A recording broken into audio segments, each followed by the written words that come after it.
Welcome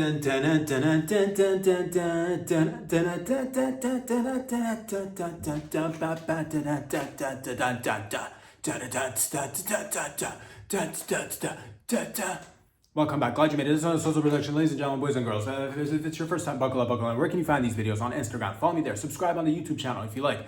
Check out patreon.com/website if you'd like to fiscally, financially support the show.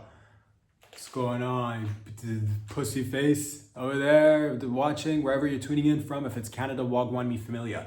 Bamba class, down south in the United States, further down south. Mexico, South America, over there, Europe, Asia, Africa, Antarctica, Papua New Guinea, New Zealand, Australia's. New Sentinel Island, of course, Portugal, Senegal, over there in Zimbabwe, over there in South Africa, wherever you are. If you're scuba diving, if you're in a cave, if you are on top of, you're doing electrical work on top of an electrical tower, be careful out there with the voltage, but also remove your gloves. All you hear about is, you got to wear protective gloves and headgear. Forget about that. That's not for you there, because you're a professional. That's for beginners and amateurs. You don't need that protective gear. Touch the wires, make sure they spark. Use your teeth if you have to, spit on it. There you go. Wherever you are. If you're a mechanic, go ahead and they say if you're working under a car, make sure that it's hoisted up properly. But again, they say that for like beginners, amateurs. You don't need to hoist it up properly. Who cares if it's whatever, properly on top of the jack. You're welding underwater. How are you doing that, you freak? But nonetheless, we're happy that you're doing it, of course. But again, they say that take enough oxygen down there with you. You don't need to. Again, just hold your breath. You're a professional. You've been doing it for long enough. Good stuff, ladies and gents, wherever you are. Hope everybody's doing well. My goodness, it's gonna be this Friday. It's May the 2nd, 2025, of course, I believe. Holy smokes, May, January, February, March, April, May. Time fucking already. It's spring. It feels a little bit warm in the city today, which is nice. In the GTA, if you're in the Toronto area, if wherever else you are, I hope the weather is decent. I hope it's gooch. Hope it's tickling your little funny bones. Hope it's just like, it's just giving you a little kiss on the clit. Just a little breeze on the old clit. Free clitting out there. No undies, no panties, just hanging meat. Oh, yeah. Ladies and gentlemen, it is Friday. Let's get right into it. Dun, dun, dun, dun, dun, dun, dun, dun, dun. Let's get into it. Lots of stuff to discuss. Lots of shit is happening. Beautiful stuff. Amazing the humans coming together, making strides one step at a time. But first and foremost, I do gotta say this. It's been hearing it a lot since I was a youngin. Still do hear it. My mother does like to remind me. I'm sure your parents remind you, or your loved ones. Maybe you remind somebody that they should be doing this thing. It's a little thing. Goes a long way. Eat your vegetables. Ever since you were young, you heard that. Eat your vegetables. You might even tell your children if you've got it. If you're a new parent, if you're in your mid-20s, early 30s, 40s, 50, whatever, you're a late bloomer, you're in your 50s, you just had your first kid, congratulations. And I hope that sperm is still, striking fast, striking quick, not spinning in circles, of course. Well, what's age got to do with it? Apparently a lot, or maybe something. Maybe there's a causation correlation. Who knows? Maybe she's old too. Not old, but like, you know what I mean? Middle-aged. 50s middle-aged, if you really, so I'm sticking with that. 50s middle-aged, motherfucker. 50s middle-aged. Because like if you live up to 100, I just heard there's a new lady that just got the world record for the oldest lady. She's like 115. Shout out to you. Yeah, but that's the thing. If it's 100, 120, then 50, 60 is 60, you're middle-aged. That's what it is. I'm going by that standard. But nonetheless, what have we been talking about? Eat your vegetables. That's right. You've heard that before. You might say it to people that you know and care about. What does it even mean to eat your vegetables? First of all, I'm not into, to each their own. I'm not going to stand here and judge. But taken in the whole context of things, you got to for eat your vegetables. I mean, what kind of circumstance are we in to be eating these vegetables? First and foremost, I do got to say, they're people, all right? They're people too. They're people out there. Do they have some sort of, disability? Is it even a disability? Because what's somebody's disability? It might be somebody else's superpower. So you might have heard eat your vegetables. I get it that first and foremost, you might not want to jump and eat the able-bodied individuals out there. But nonetheless, somebody tells you got to eat your vegetables. We are, I guess, as a society advocating for cannibalism, which again, I'm not, I'm on the, I like to still hear more. I haven't made up my mind yet, but they do say eat your vegetables. I guess what the worst case scenario, you start with the vegetables, then move to the able-bodied, but how do you even eat your vegetables? Because people do say it a lot. I'd say, man, I mean, yeah, it might be a paraplegic, might be two of them bad boys and bad gals, but if they're like, let's just hypothetically, they're numb from the neck down, they don't feel anything from the neck below. I say start off there, start anywhere below the neck, because we're still dealing with humans we're still dealing with humans after all. Let's not forget that just because they're vegetables, just because you call them vegetables out there, doesn't mean that they're lesser than, doesn't mean that they don't have anything to offer. And yeah, I guess they got the shorter end of the stick, but nonetheless, everybody gives back in some way. I do guess they might be, they might feel some sort of pride and joy in the sense of, oh, I'm nourishing society. People are coming to me to take a bite. I'm first dibs on the biting list. If it's cannibalism season, if it's that Duckwis's wabbit season, and there's human on the menu as well, I guess vegetables are, ready for the taking. But start from the neck below. I'm going to be totally honest with you, it's not even my favorite part. It's not my go-to, but I'll start with the feet. I'm being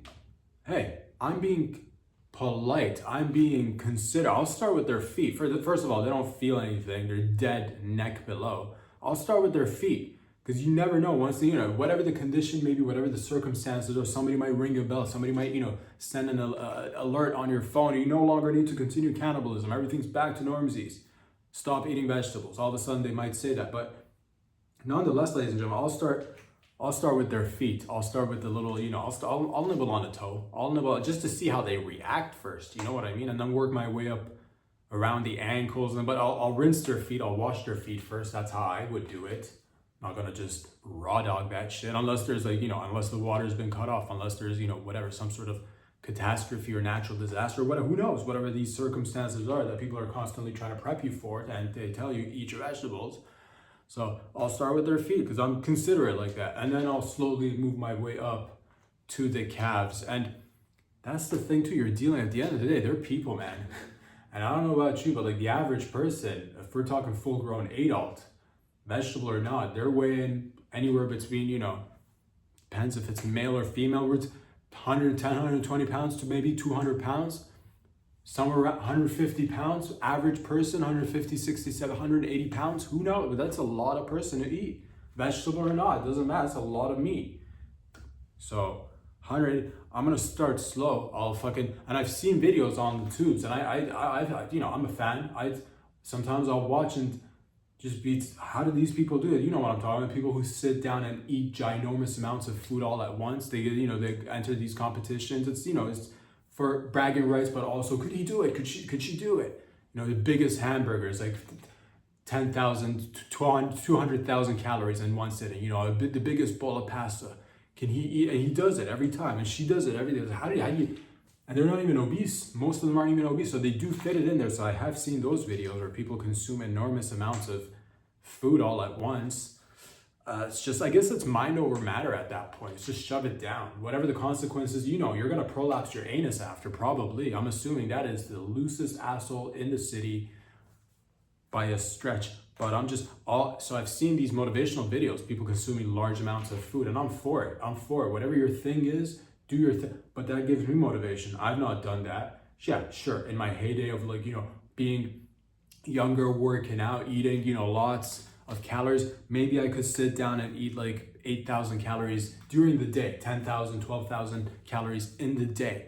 I don't even know how many calories a person is. That's crazy, but nonetheless, 180, 150 pounds of flesh. So I'll start with toes, move my way up to the ankles, calves.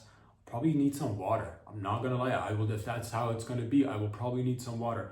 Then I'll start the calves, nibble on those for a little bit. Just inner thighs are gonna be good. Thigh area is always gonna be, I'm just looking at it just anatomically speaking. thighs are probably going to be nice and meaty. I'm gonna enjoy myself as much as possible. Again, this is not my thing.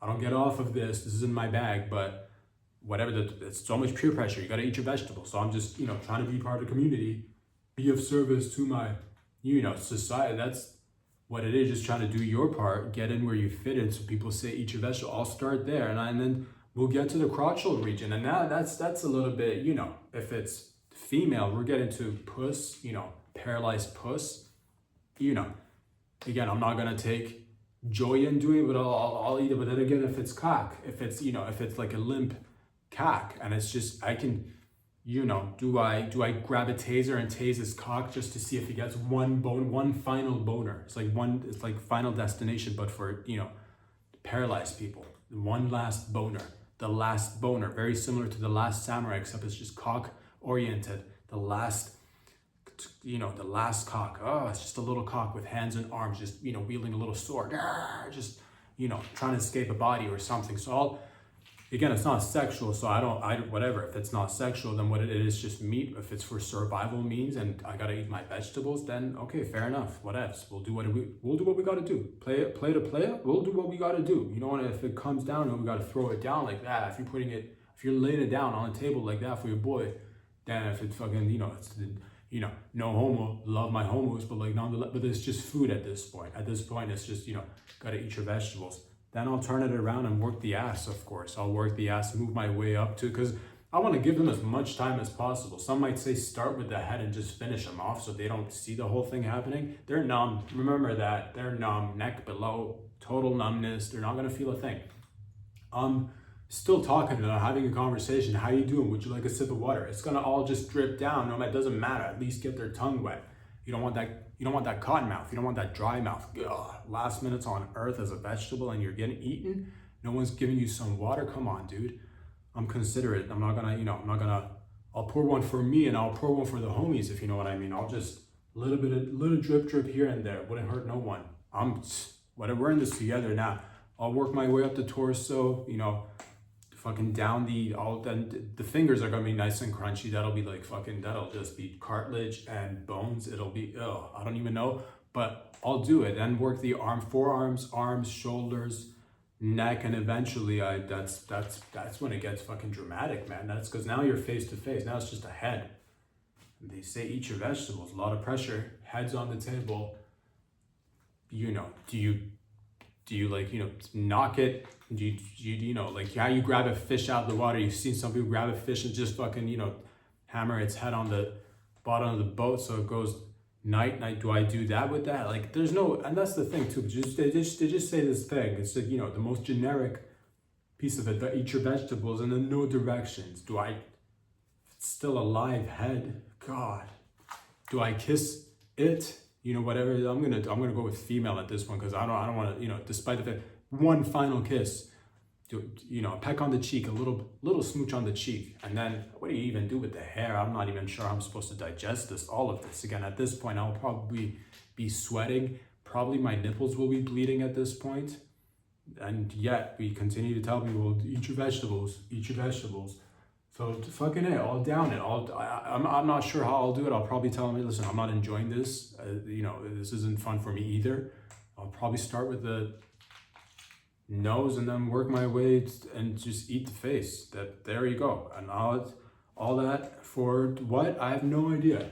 I just tell you, eat your vegetables. So there you go. I don't know how to do it, but I guess if I were to do it, that's how I do it. And I hope if you have any better ways. I'm not sure if you drink water with it, if it's helping. Do you want to just keep everything until, do you keep the water at the side and then consume that at the end to wash everything down?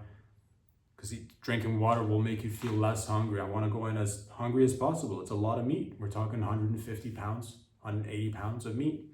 So that's how I would do it. But leave a comment if you know how to eat vegetables better or more efficiently. I'm here for it. I'm here for it. Whatever whatever the team wants, the team gets. Gonna throw down, we're gonna throw down. That's what it is. If it's on the menu, then let's go.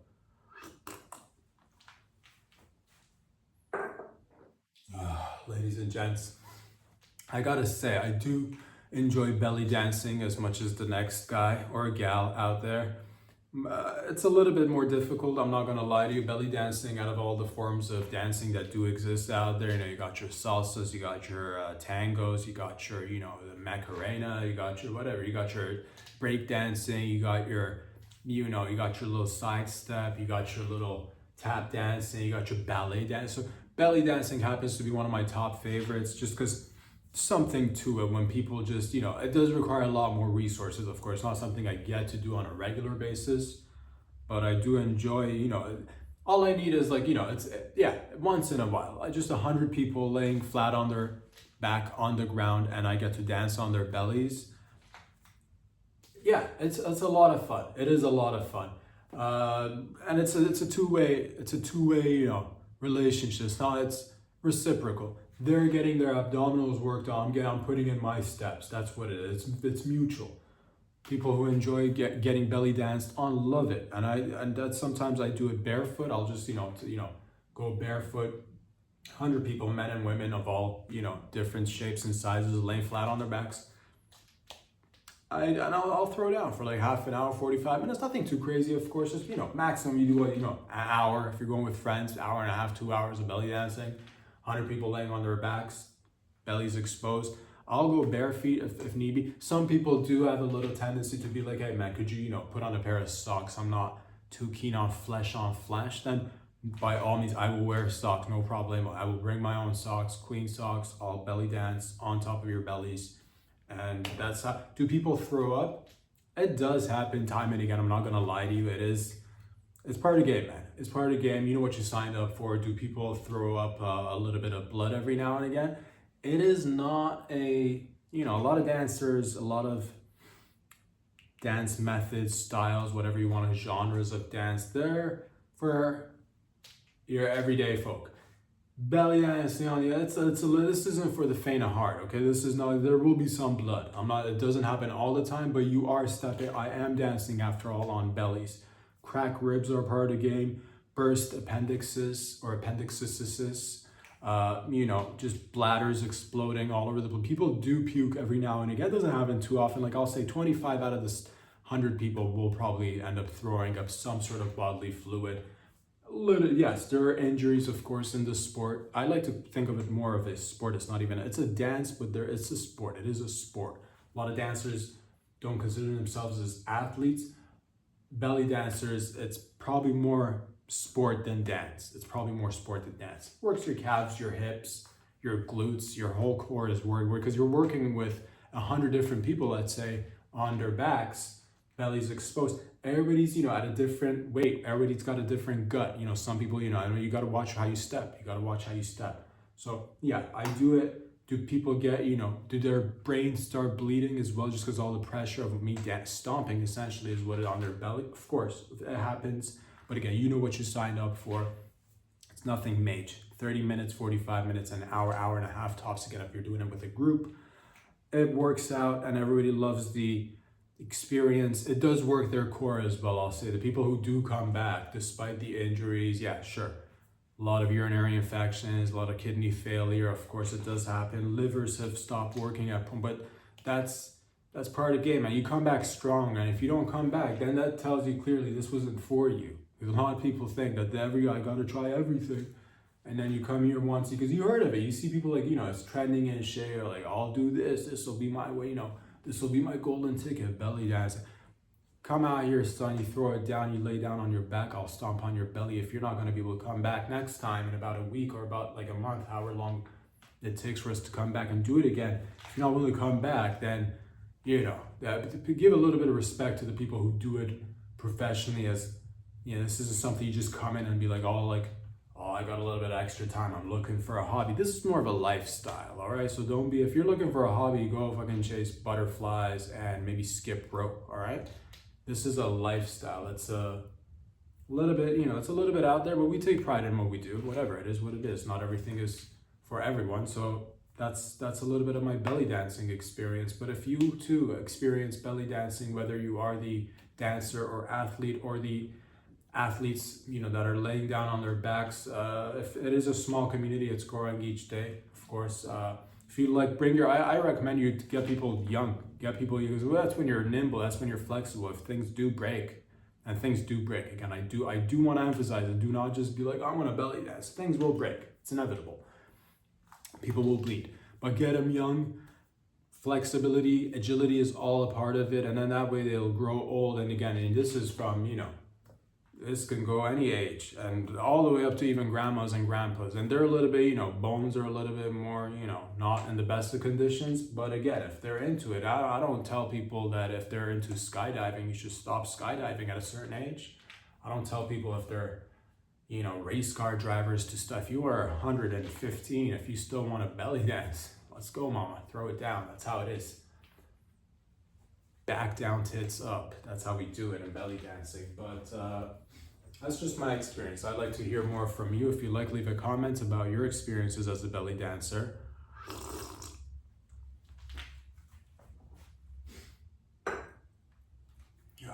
Ladies and gents, offspring, they'll say that, you've heard of this, them's my offsprings. The people will say that. I just don't understand how people do it. It's like, and especially because their kids are right there. That's my offspring right there. They'll say, I get it. Not every tool is the sharpest in the shed. Not every, knife or fork is the most knifey or, forky in the drawer or cupboard. Not every light bulb is fluorescent, if you catch my drift. Not every light bulb comes with the, if it says 120 volts, not every one of them lasts as long, if you know what I mean. If you catch me, you know what I'm talking about, if you catch my drift. But not to introduce your children, people who you adore, it's part of you, and you say they're my offspring, and you put that label on them to just let people know they're my kin, they're my children, but they're a little off. There's my, and you never hear the other, if they're in a group, oh, that's my offspring right there. Never hear about the onspring, the kids who are doing okay. But why must you as a parent shame your children in front of everyone and be like, that's my offspring, little Kev over there, that's my offspring, not so. And I'm like, dude, he's right there. He can hear you. That's my people will go, these are my offspring. Whoa, parent of the year over here. Am I right, everybody? It's just like a little bit, you're the grown up in that relationship. Building self-esteem is extremely crucial. I'm not even a parent, but I think having been a child and growing up and everything, it's just, I think it's good to build positive reinforcement and come with, building that confidence. You want to teach them about adversity and all that, but calling them to their face as offspring as if there's something wrong with them, I don't think that's potentially the right approach. But then again, I don't know. Somebody, might call their kid the offspring, and that kid might go off to be, a person who does really well in life. And to me, it's just like, if you say these are the people that you love the most and you call them your offspring, that's a little bit, and they're right there. It's not ideal, but I guess, to each their own. How you parent is how you parent. I'm not going to stand here and tell you how to parent, but it's a little bit, I feel bad for the kids when I say, I'm like, oh man, that is getting bullied by your parent. That is a little harsh, but then again, I guess it makes them tough in some way. So, to each their own, at the end of the day.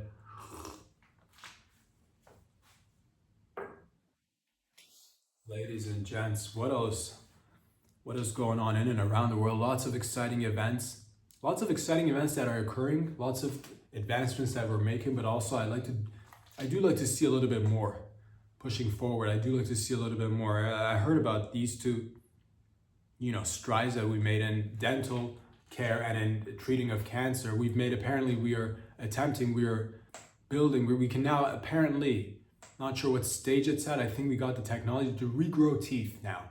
We can now regrow teeth, and instead of going in there and doing dental implants or, removing teeth or, doing gold-plated teeth or just full, whatever, you just make the whole tooth out of gold. You can apparently now grow teeth in the lab. It's still not 100%. I think it's in its initial stages. It's in its infancy, but we are there, which is exciting. I don't know, they grow it in the lab and stick it in your stick it in your gums and it just, attaches, latches on somehow. I don't know the full science of it. Sharks have them, which is great. Sharks, some animals can just regenerate. Octopuses can regenerate arms. Sharks can regenerate teeth. Other animals, I'm sure, can do this. Lizards can regrow their tail. You've seen it in nature, so it does exist. And I'm happy to see that. I like to see a little bit more, a faster pace. I like to see, because I do sometimes think we do hold back, just because if you could fully go ahead and fix a problem, then there's not much incentive in fixing people up as there is to having them repeatedly come back for something. And the cancer, we've been battling it for so long. But apparently I heard another treatment. It's apparently effective 80% of the time in beating cancer and removing cancerous cells from the body, which is nice. But like also some part of me, I'm like, I don't want to be that guy that thinks that, the medical community or science is holding back on us, but I'm like, low-key, are you holding back on us? Because I do want that regenerative stuff. I do, because if I hear we're getting teeth, I will just, I will start chewing on cement. I will start just going, I'll find a beaver at a dam and I'll kneel right beside it and I'll start, chewing on that wood. Just how much wood could this woodchuck chuck if a woodchuck could chuck wood? You know what I'm talking about? Right there, dude, right beside you. Get out of here. New pair of teeth in town. I'll do that. If I could, if we could beat cancer, let's do it already. But I don't know. I don't know how it's all going. I'm excited to hear the news. I'd like it to move faster. The question is, how could we incentivize doctors, I guess, to work a little bit faster, be a little bit more, put it out there. If it's experimental, put it out there until we figure it out, until we find one that does work. Money is always the biggest incentive, of course, in any field. So doctors like money. They want to be, driving the Lambos and the McLarens and the attending the, the galas and the dressing in the tuxedos, which is, so we could do that, or we could, switch it up every once in a while. Just get a whip and just whip the, just come down harshly on them a little bit. It's all about balance. I do like them driving their Porsches, of course, but every once in a while, maybe just, pick up the pace, doc. Just a taskmaster with a shotgun, just cocking it. You know what I'm talking about, if you catch my, just cocking it, So put a little pressure on the doctors. I think, the financial debt that they go into, I'm not talking about that kind of, more pressure. Just, maybe a gorilla from your local gym to go by and just, hurl it 75-pound dumbbell at their stomach or something, just to make them move a little bit quicker. But let's make it, I'm trying to find incentives for us to get doctors. So if you have a better incentive, maybe we take away their families and just, tell them to figure out, we've been trying to figure it out. They keep raising money. Feel like, I'm not a scientist or a doctor by any stretch of the imagination, but it just feels like with the gene editing and splicing and dicing, we can pretty much figure out anything at this point. I'm feeling like we're so close to removing cancerous cells, but I feel like we're so close. That way you can just fucking live life. Just go out into the sun. You know what I'm talking about? Eat whatever you want, drink whatever you want. I mean, and take care of yourselves out there, but also it feels good to go out there confidently and know that anything that comes your way, we could, missing tooth, let's go replace it, grow that shit. Missing arm, grow it. Cancer, beat it.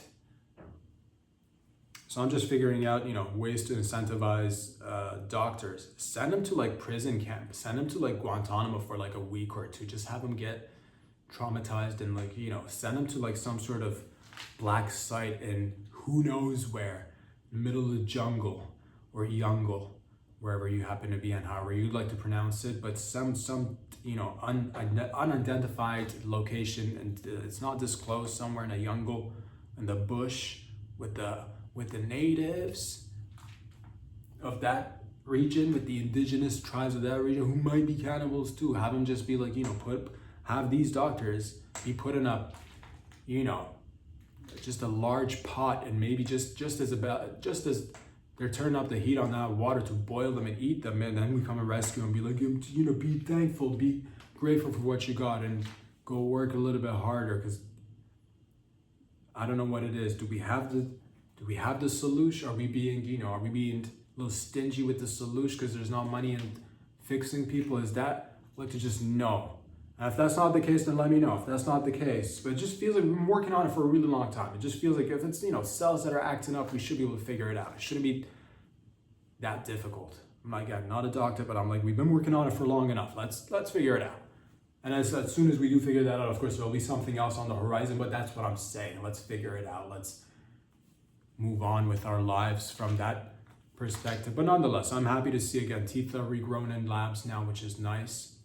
Make it cheap too. Don't just make it accessible for the, for the affluent people who can afford extra teeth. That's the next thing. In like 2 years from now, everybody's going to be rolling up to red carpets in different events. Music, movies, sports, just with teeth all over their face. Man, that guy's a fucking baller. Look at them pearls. Just tooth-covered celebrities. That's going to be the next thing, Just have your entire body just dazzled in teeth.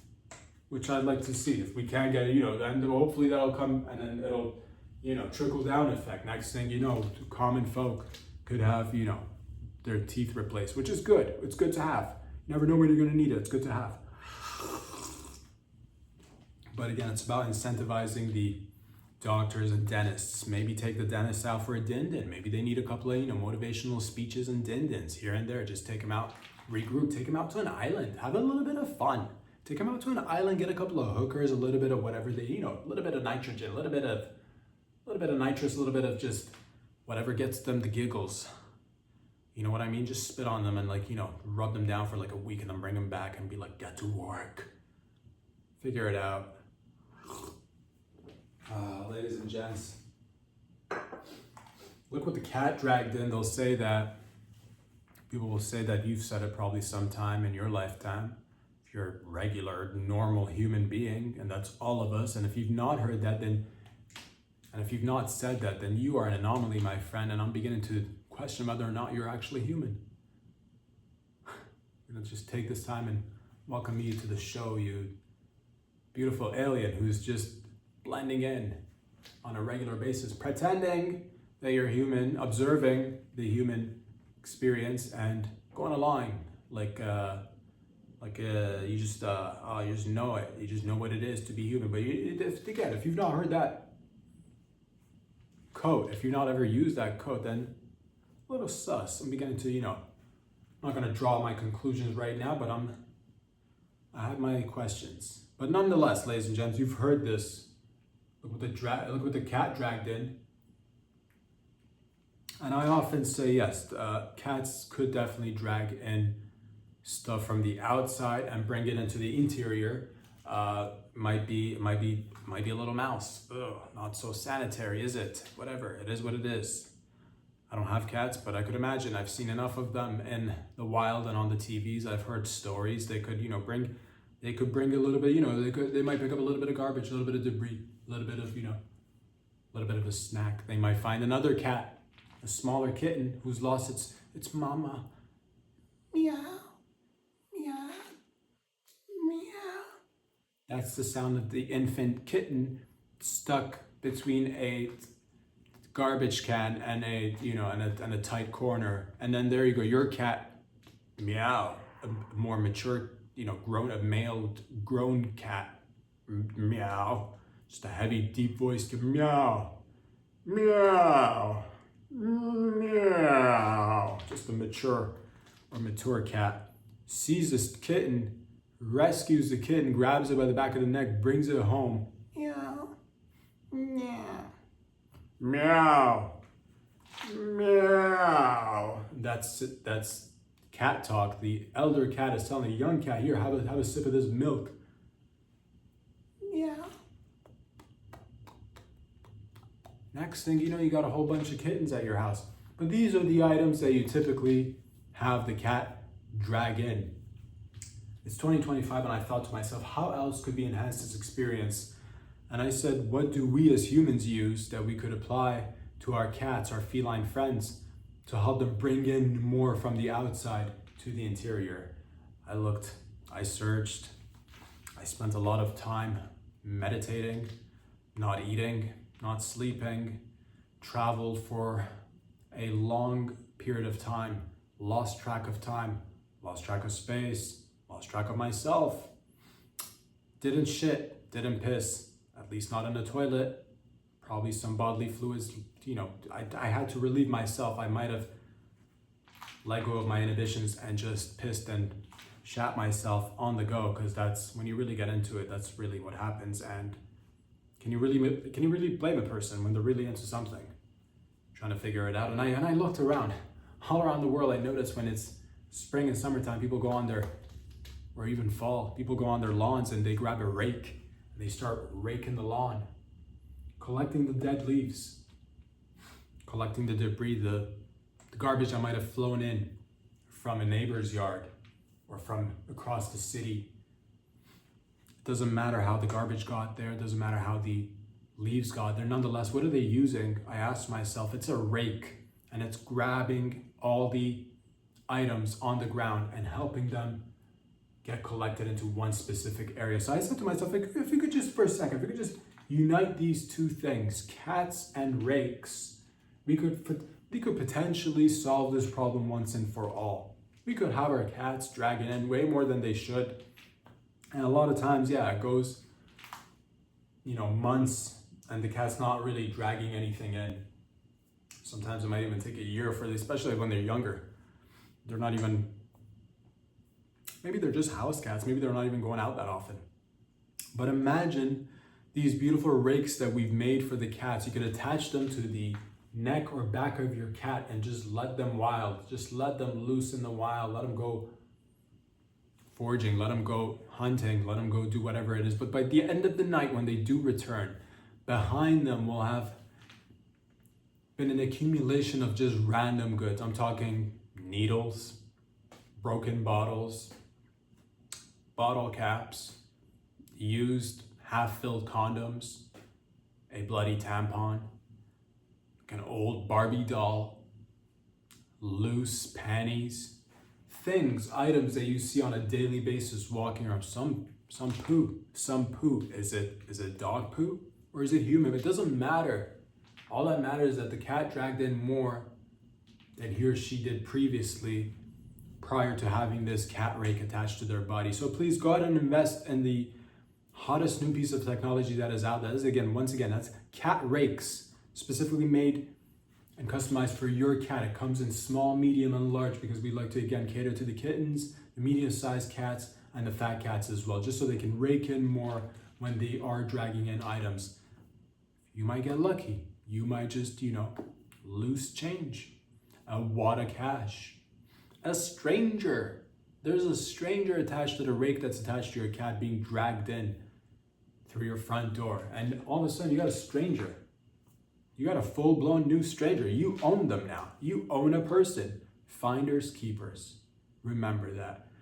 Remove their clothing items. If they have a wallet and ID, get rid of it immediately. And they're yours to keep. So, again, I'm not saying we are fixing everything or living in some sort of, perfect society or whatever. There's things that we could do to make it better. There's definitely things that, and this is just, again, one way of, you're welcome. I understand, but hey, I do this because I love it. I do this because I love it, and I love people, and again, it's just nice to be a part of a team. So there you go, you're welcome. Get these cat rakes, and let's have your cat drag in way more next time, shall we? Ladies and gents.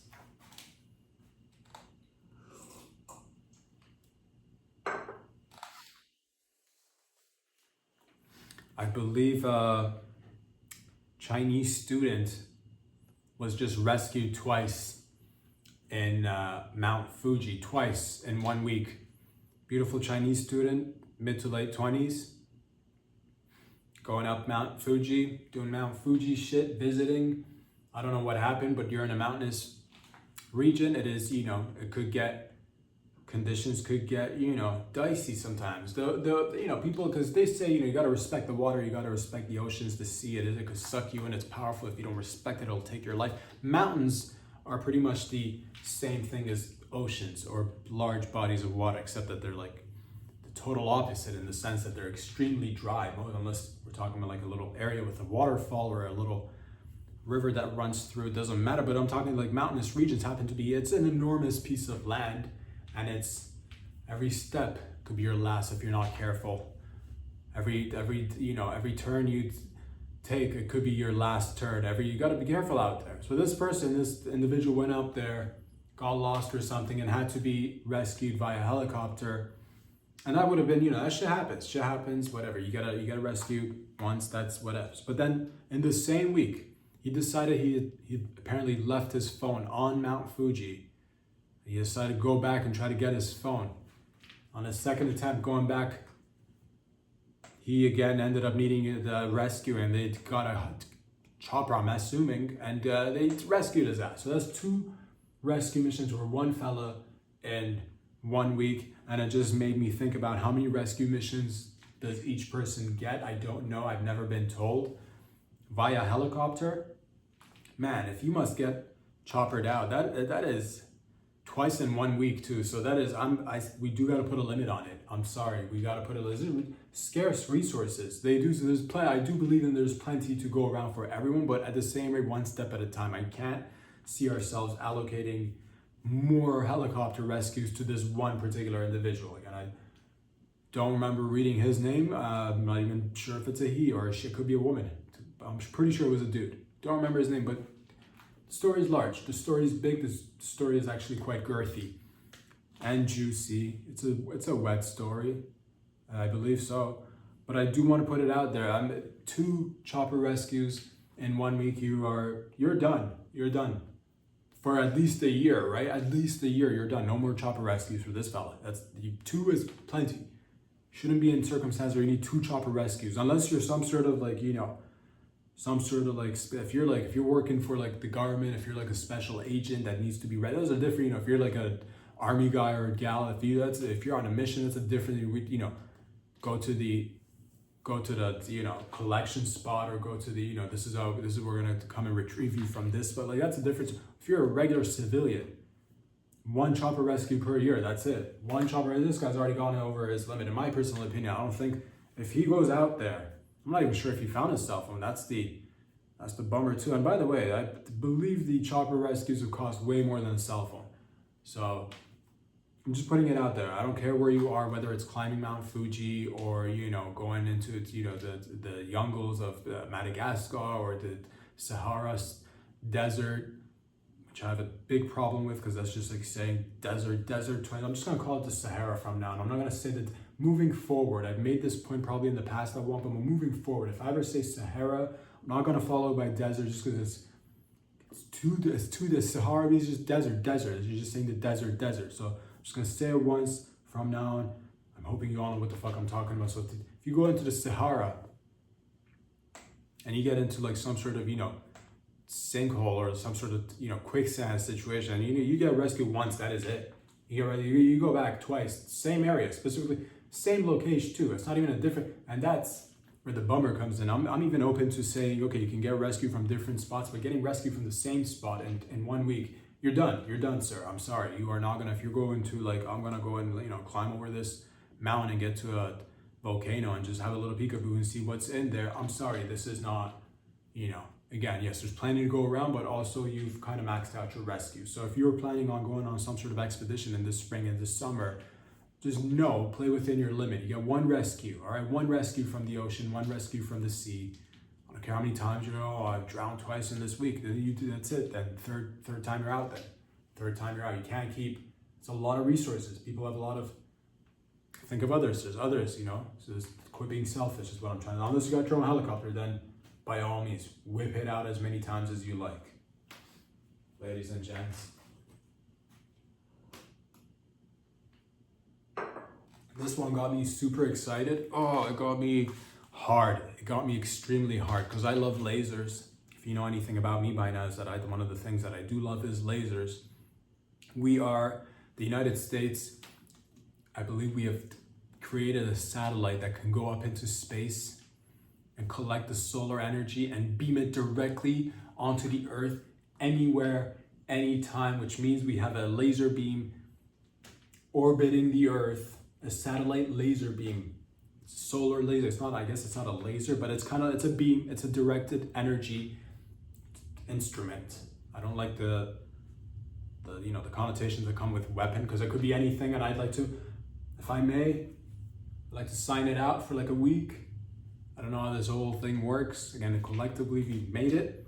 So I like to sign it out. Again, I'm not sure if it's like a library sort of situation. I would say Blockbuster, but that's long in the past. I'm not even sure how libraries are doing these days, but that's my point of reference for signing things out, unless it's like a local, you know, sexual blow-up doll vending machine slash the renter of blow-up dolls, and you can sign those out, or like local sex robot, you know, renting place, sex bot, you know, rent a sex bot, sucky fucky place that you go and rent these sex bots, and unless it's one of those I'm just saying, point of reference could be like, you know, rent a prostitute location where you just like, you know, have a week with a prostitute, rent them, and then like, you know, bring them back, rinse them, wash them, bring them back. If you don't rinse and wash, we will have to charge you extra. How many times do we gotta say at rent a prostitute that you gotta wash them out? You cannot bring them back, cum filled and all, and expect us to just free of charge. It's a lot of time, okay? And it's not sanitary. We gotta invest in equipment. We gotta get the power washer, and it's just too much. So if you are, these are my points of reference. You get what I'm talking about. So if it's this laser beam, this solar satellite beam, I like to rent it out for just a week. And I know there's a lot of us to go around and do our thing. I'm just saying, I'd like to maybe roast a couple of marshmallows. I like to just fucking via the satellite in space, just hold a marshmallow on a stick and just zap it right there. That's what I like to do. I like to, you know, if I'm outside about to light a cigarette, it is the future after all. Maybe I can forego the traditional lighter, the big lighter, forego that, and just hold my cigarette right there and just hit a button, right there, outer space, beam it via sunlight, and just smoke it directly. That's I'm smoking from the sun, motherfucker. 2025, give me that laser beam. Oh, I want it so bad. I'd like to, you know, and it's anywhere on the earth. You could point it at anything. I mean, it's night for terrorism, right? It's night for any bad guys, right? Can we just like pinpoint where are the bad guys and just zip right there, just zip right there, dude? I don't want to name names, but you know, I'm pretty sure we can all collectively come up with a few names that we like, yo, let's, you know, Boko Haram, you know, a little bit of whatever the thing is, just zip from the fucking, point it right at their anus and just torch that asshole, you know what I'm talking about? Or anybody else for that matter, just, you know, domestic, whatever, gone, eviscerated. But I'd like to again say, for my personal use, that's just what I want it for, just lighting a cigarette. It's nothing that I want to show it off a little bit.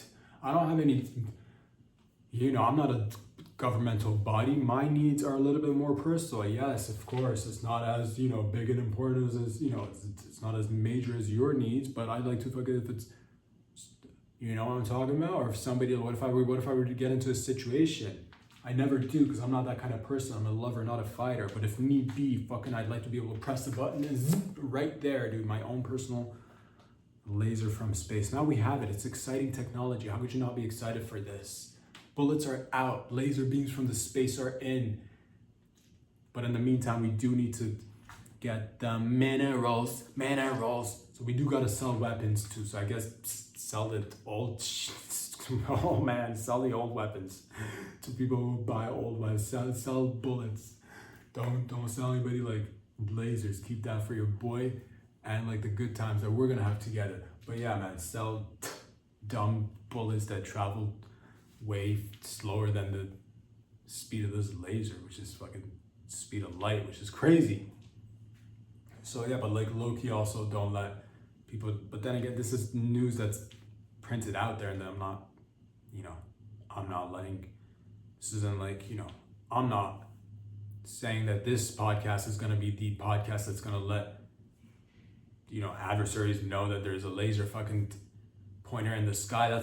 We're doing it together. I'm saying I'm excited for the laser beam in the sky. What do you want me to say? No, I'm not excited about the laser beam in the sky. I've always wanted a laser beam up in the sky. Can I get it installed on top of my car is my next question. How long do I have to wait for my car to be equipped with laser beams? Because I'm just letting you know, that's, again, you never know. We're in Canada. I might be driving, and I've seen it happen before. Not in some time back when I was younger and still living with my folks. We used to, you know, live a little bit further away from the city, and there was one time I can remember there was a giant moose fucking just crossing and that's the loose moose, the Canadian loose moose. Sometimes you just be, you know, there's signage out there on this, you know, on the streets or side roads. You really be careful for loose moose, and we'll do that. We'll wait, and this giant fucking moose will come. What if, you know, I'm not up there anymore. It doesn't matter, but nonetheless, I'm just saying I'd like to be able to, you know, need be giant moose. Oh, no time to hit the brakes. It's right there. It's just zip, zip, right there, laser. I like to do that. So I'll sign it out for a week. I call first dibs. I believe that's the official way to do it. I don't want anybody else getting all up in their feelings. Oh, we wanted to sign it out first. I call dibs. Okay, motherfucker, next time, you know, call dibs first. I call dibs this time. Maybe there's something else next time that you could call dibs on, but I call dibs on this one. And if, you know, not asking for a month, just a week. I think that's reasonable.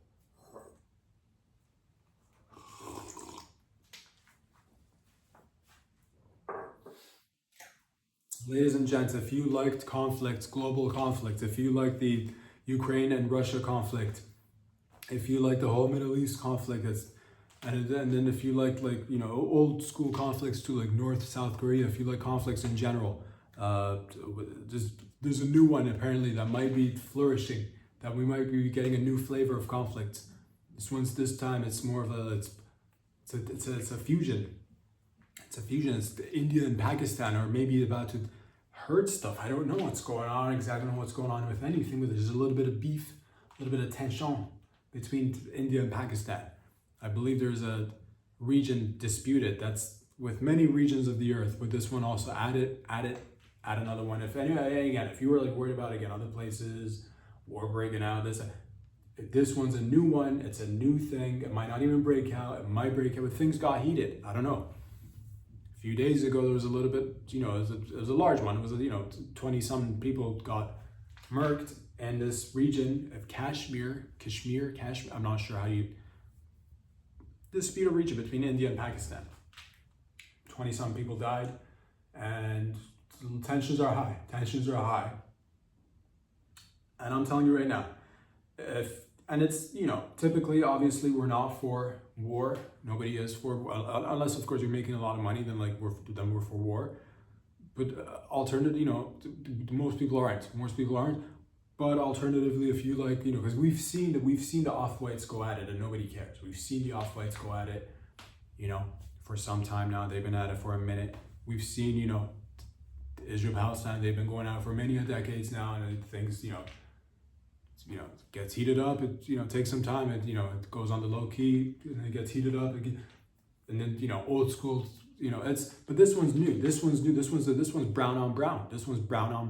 So I don't know if it's going to escalate or go. The fun fact is they're both nuclear powered, you know, nations. They both got that nuclear bomb, I believe. So that's the you know, exciting, hell yeah, exciting stuff. Two major, you know, nations in the world, and it's about damn time too. It's about damn time. New conflict is good. It's about, you know, because like the other ones are old. Some of them are like thousands of years old, and the other ones are just like, you know, it's also, you know, not like we're tired of those. But this one's new. This one's new and exciting. It's the Brown edition, global conflict special edition, brown versus brown. Just, you know, and it's exciting in a sense because you don't hear that from that part of the region that much. At least I'm not aware of it. We're all the way over here in North America, so I'm not, you know, but like it's about damn time because, like, you know, most people might not even believe like India or Pakistan has nuclear weapons. Most people might, you know, you might doubt it, and that's how shit starts. You might doubt it and be like, man, no way these guys got nukes, bro. No way these guys got, and you don't know, man. You don't know. You keep talking that shit. Next thing you know, then Browns are going to be, how could we have avoided all of this? Boosting each other up. I'm telling you right now, if we just didn't give into these stereotypes and didn't generally just paint everybody with the same brush, if you every once in a while, because we all have heard it, we all, you know, seen it too.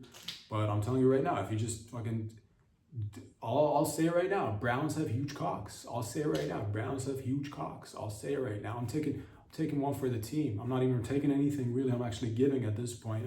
Browns have got huge cocks. You keep saying it to Browns have got huge cocks, dude. You keep saying it. It's the way that we go avoid, because it's about a sign of respect. I see you out there. Because nukes are essentially like, the manifestation of the external, detached cock of a nation, essentially. That's what a nuclear bomb, that's like, you look at my cock. Fucking Browns have cock, dude. Cock for days. Let's just say it. I'm not sure, it's a billion of them. Billion plus Pakistan is a lot of, let's just say this. So if you build people's, confidence and courage and the sense of pride up, then people forgo the whole, but if you don't, then it's like, look at my nuke, look at my girthy nuke right there. And that's how Indians talk, by the way, with a southern accent. But nonetheless, don't, girthy long cocks for the Browns. I'm telling you right now, who would I put money on if it were to go down? Not that I would, but if you were to put money down, who would you? I'm just, if nukes weren't involved, I'd say, India's sheer number, if it's just human to human, I would say India's like 1 billion and change people. I'd say India. But nukes are involved. It's anyone's game. It's 50-50, but put your money down. And there's different people, different countries have different interests. We might be interested in, India, but because, lots of customers, lots of services there to be acquired, lots of exchanges to be done.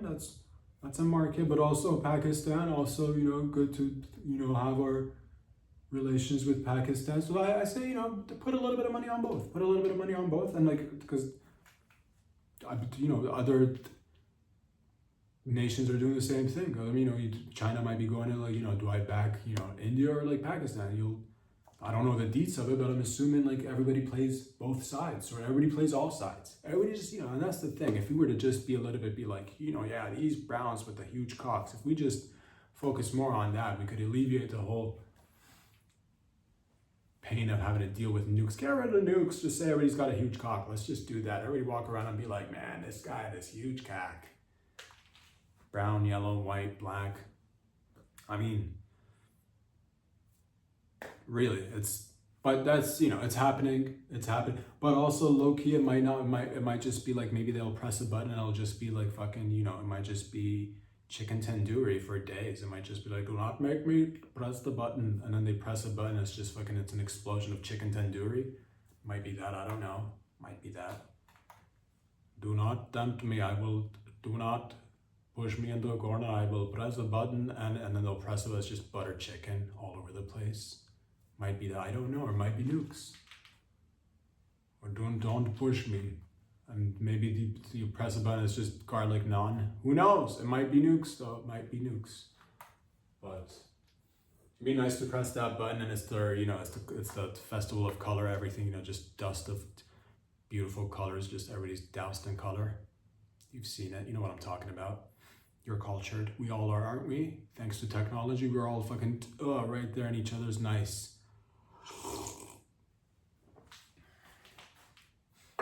I'll see it every year. I've seen it in the community, because Canada is one of the wonderful things about it, multicultural. You get everybody from everywhere, and it's nice.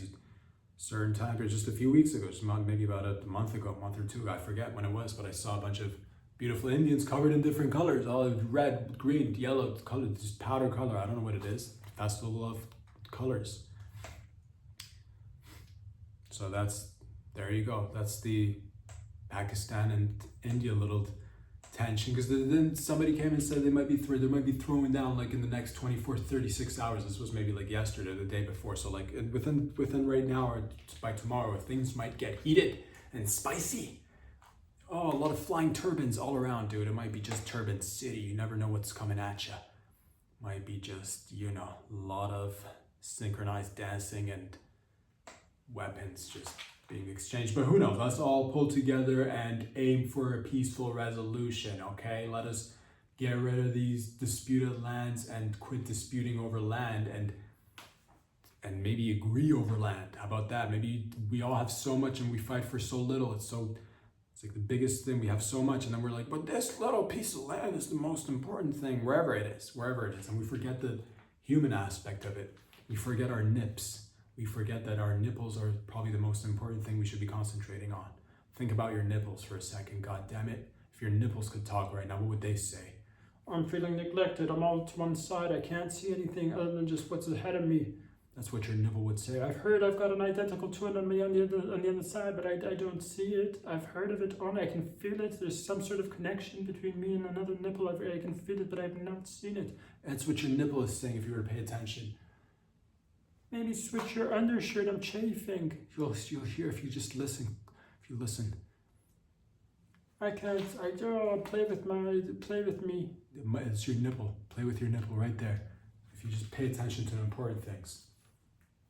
Ladies and gents, what else is going on? There's a lot of stuff that's always going on, which is exciting. It's beautiful. It's nice.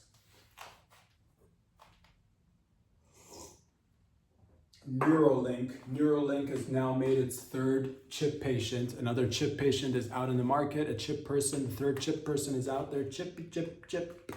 Neuralink is making strides in advancing, I guess, humanity in a sense. We're becoming trans, doggy. We are throwing it down. Transhumanist movement is right here in our face, moving along. Transhumans, almost robots. Transhumans. It's gonna be nice. As a person who can now, using the chip, manipulate external devices, which I believe is just short for computers, which is good. He can like move a mouse and shit. And I believe he regained his voice. He had lost his voice, but using AI, they have now given him his voice back, which is cool.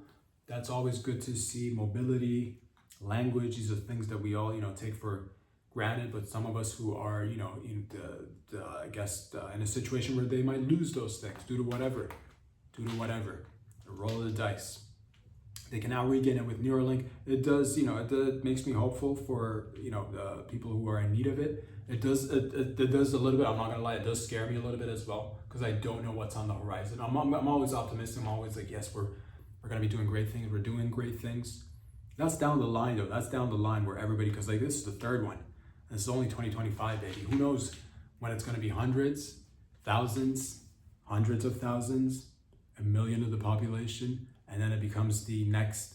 I'm excited, but we are seeing it right now. We are fucking. I want to see an able-bodied person go with it. I want to see, because like these guys can regain their language, or verbal abilities, or just physical mobility. They can. But what if he gave it to like, what if he gave it to like an athlete? What if he gave it to like Usain Bolt? What if there was like a thing in his amygdala or whatever, and his pineal gland just fucking zap it a little bit, and he's bolting even faster. Usain Bolt's a little bit, that's from when I kept track of like certain sporting events. I believe there are newer guys out there. Find a new, I'm pretty sure, forgive me, I can't keep track of everything. I try my best, all right? Can't keep track of that. I believe there's like a new kid that just broke his record, or is very close to breaking it. I'm pretty sure they broke his record. Somebody has got, but like, you know what I mean? Just put a chip in one of these guys and see how fast they go. If you just zapped or whatever, put it in there, or give it to, what happens if you give it to Magnus Carlsen? What if he's really good at chess, but then he becomes chess. He just becomes a king, or like, queen's the better piece to become. But then that's, what I'm talking about. What if you give it to people who are able-bodied? Just let's test that out, because like these guys, it's pretty incredible. But like, what if we gave it to? What if Elon should get one? I want to see what Elon, because he's fucking all over the place. But like, what if we give one of the chips to Elon just to see him? Take it to, let's go, dude, because we're already a little bit like people, I would like to see that when Elon gets it, and then he just fucking, I don't know, just everything, he just grabs the earth and just drags it to Mars by his, he becomes like, or anybody else. It doesn't have to be Elon, but just an able-bodied person. It doesn't even have to be, I like to see that, just, give the chip to able-bodied people, see what happens. But that's eventually the inevitable, that'll, the phones will get replaced. I'm hearing people talk, and it's exciting. It's exciting. Mark Zuckerberg's working on these, the glasses with the AI. This is all exciting, and we are evolving. Yeah, I wonder what we're gonna look like in 50 years, 100 years, 200 years, if nothing, happens that disturbs our evolution in 1,000 years, man. It's exciting. We are transhumans. We're becoming robots. Maybe we already are robots. Technically speaking, we do have electricity in our body. We already, oh man, what is it to be human? What does it mean to be human? Our consciousness, is that what is so many things to find out and discover. There's so many things. But yes, I'm excited about the lasers. I'm excited about the Neuralink. Give it to animals. Can we, like, you know, if I got a chimp with, you know, like 100 words, can I, you know, chip the chimp and make him, you know, work up to 1,000 words or whatever? You know what I mean? Can I, you know, give it to who would I like to give it? I'd like to give it to everybody just to see what happens. But I do also like to, you know, there's a part of me that's like, oh, keep the humans, but we'll see. We don't let go of the technology, so I do see us evolving into that. I don't see a world where we don't become integrated with technology. I think that's the inevitable, you know, we'll see. We'll see what happens. It's exciting. I would like to, you know, maybe create a world, just, you know, create a replica of the Earth and like copy ourselves or put our original selves on this Earth and then take the transhumans and put it on that Earth so that there's, you know, just somehow, you know, because if once you do cross a certain line, you can't come back, you know what I mean? And that's, what if we do turn into transhumans and we figure out it's not the best route? Maybe you stop, I don't know, feeling emotions. Is that a bad thing to feel? You know, does intelligent life care for emotions? Happiness, sadness, love, lust, loss, you know? Do you care? Do I care? Who knows? We'll see what happens. It's all exciting. I'm just saying the cyborgs amongst us, they are walking, and we're glad to see them that they're walking. I'm not sure if they're actually walking. They're attempting. They're doing their best. They're there. They're you know, step by step. They might be crawling today, but fucking sprinting tomorrow, one step at a time.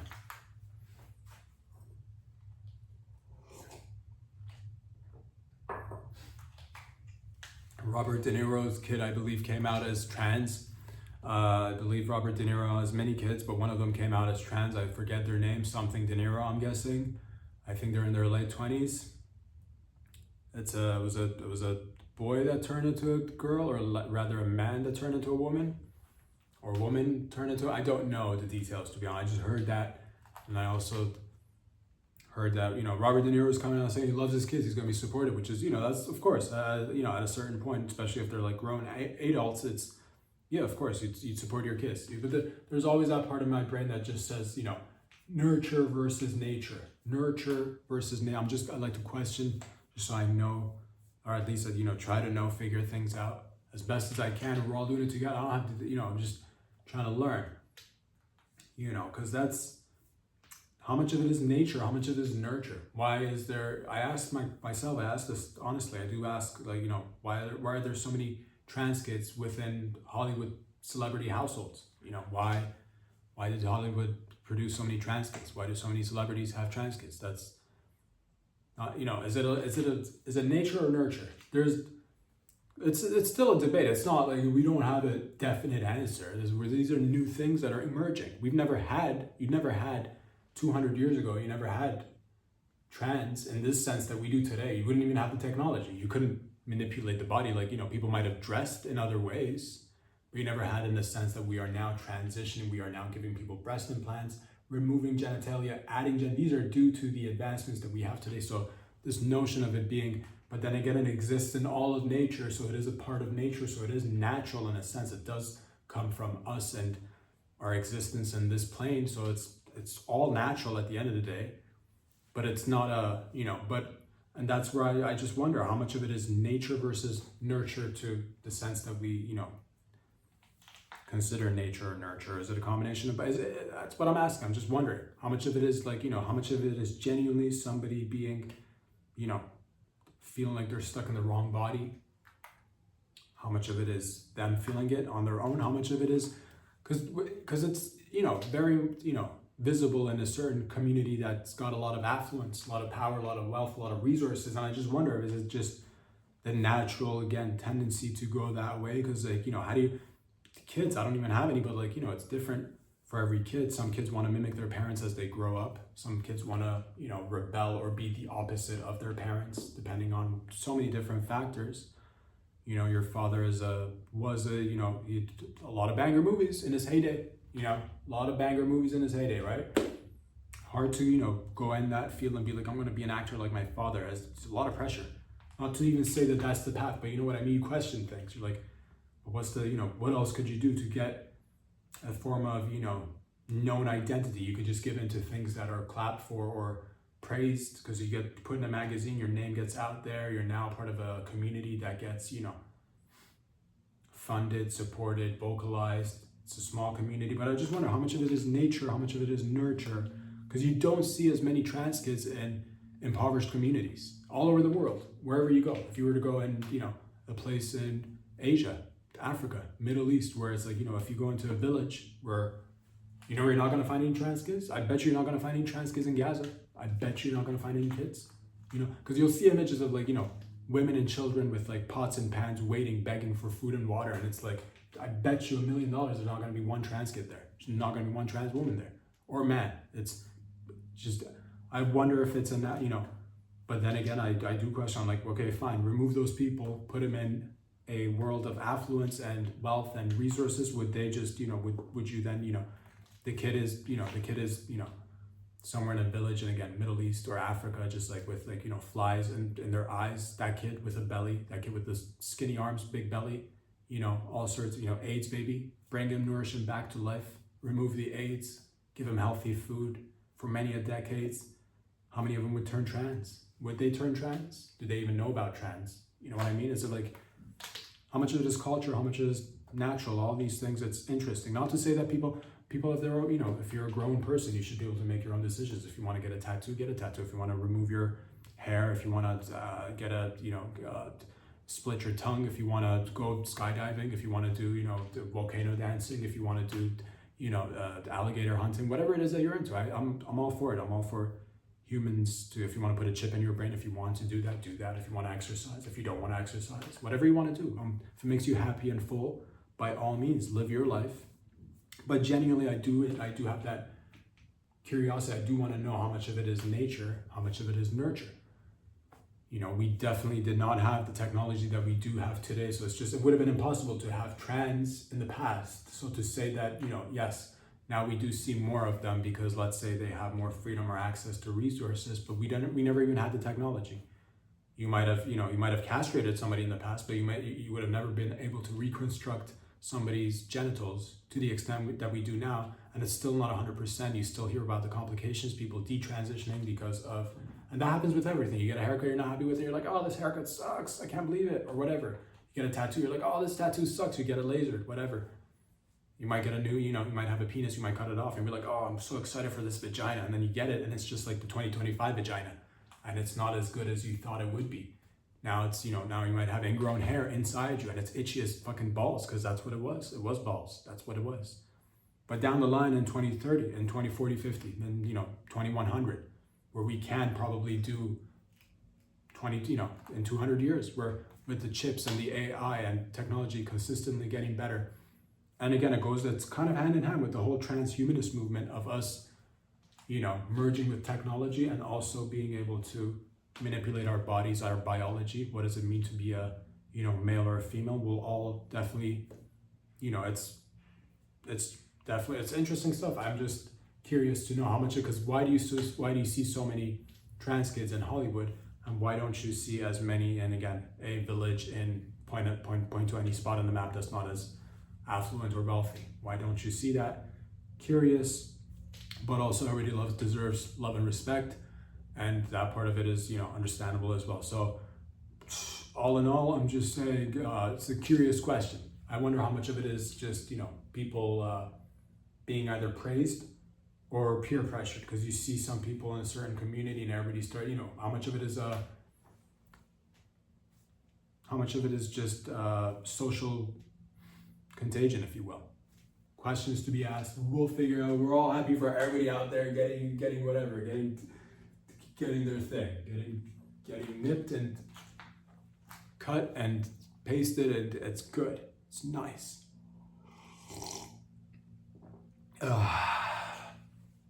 Ladies and gents, saw a picture, looked pretty. I'm not gonna say, it's to each their own. It's not for me, but to each their own. At least it's, because some of them it's like you're barely even trying. I've said it from the start. If it's a good one, it's a good one. I'll go with it. If it's a hottie, I'll fucking support it all day, every day. I don't want to be able to tell though. That's the thing. At least from a visual, fool me once, then and then fool me twice. We can continue to talk. But like, if you come at me, all fucking gargoyled up, and you need to, put in the work. Come in. I want to see fucking Barbie. I want to see, not actually, you know what I mean, like a, full blown. Don't let me see the, don't half-ass it. I don't want to see stubble. I don't want to see the Adam's apple. Fucking shave it down. I want to see just narrow shoulders. Just, dainty little, no fucking sign of ball sack, none of that. None of it. That's, and, but then to each their own. That's not for me, but I'm just saying if it were to at least, like, don't come at me with, just a 500-pound dude who's just lazy and he's like, I'll put on a dress and I'm a chick. I don't think so. Not in my book, at least. And to each their own. Again, I respect it. I loves it. But, don't be coming around here saying, what up? And, you need to be fucking a little bit harder. Keep going.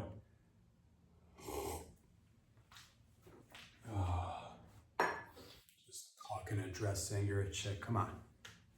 But the point is, ladies and gents, that there's so many beautiful things happening in and around the world. And once again, we've come to another conclusion together, and we have realized that your piss is actually worth way more than you thought. Ever just go to the bathroom in a public or in your private home and just fucking take a leak and just flush it down the toilet, out the door it goes? Oh, it's just waste. I don't need this. Think again, my friend. You are sitting on liquid gold, virtual liquid gold. That's right. The scientific community, which I'm a part of, which you're a part of too. Aren't we all a bunch of doctors out there? We've decided that we can actually use piss as fertilizer. That's right. Long gone are the days of just, making fertilizer that pollutes and is nitrogen based. Long gone are the days of non-reusable forms of fertilizer, which again pollute, which sucks. Say hello to piss fertilizer. I don't know exactly how we do it, despite the fact that I'm a scientist. I just know that we did it. I believe we take the piss, we rinse it, we heat it up, we pressurize it, we zap it probably with some lasers, and we turn it into fertilizer, which can be renewable, which is nice. So from now on, you're like, I don't have access to that sort of technology. How could I make bank? All I need you to do is get a lot of mason jars. Just tons of mason jars. Any plastic bottles in your home that you empty out from your favorite beverage. After you drink the beverage, simply piss into these said plastic bottles. Store them. Store as much of it as possible. Your piss will one day, maybe not today, definitely, probably not today. Like if you're watching this today, it's not for you right now. I'm not saying it's going to be for you tomorrow, but down the line, you're going to be thankful in about 6 months, maybe, who knows, might not even be in 6 months, but then you just keep adding to your wealth then.